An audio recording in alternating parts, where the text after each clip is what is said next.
Alright everyone, now pay attention. I wonder what this is all about.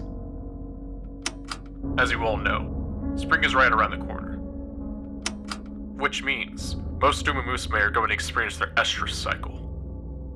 What does that mean? That means they get really, really horny. Correct. And the cycle will last for a few weeks. And during that time, us trainers are in grave danger of being attacked.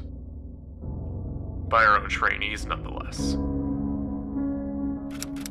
To ensure our safety, I've made a list on how to identify and protect yourself against umamusume and heat.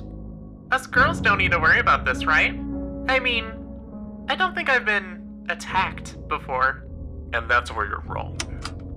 My observation says that despite male trainers being more likely to be attacked, actual successful attacks are more likely to occur to female trainers.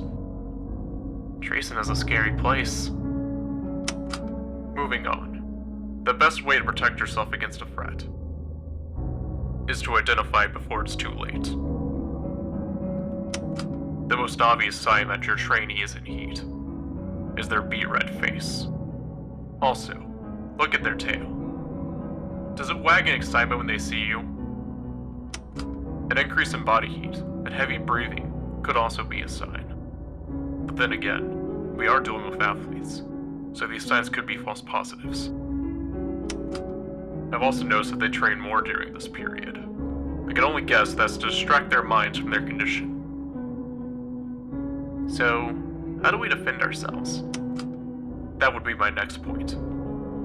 Now, if an UMA in heat gets their hands on you, you might as well accept your fate. We can't fight back? Of course you can try to fight back, but I assure you, it won't end well. Fighting back would only make them enraged, and you're just wasting your own stamina.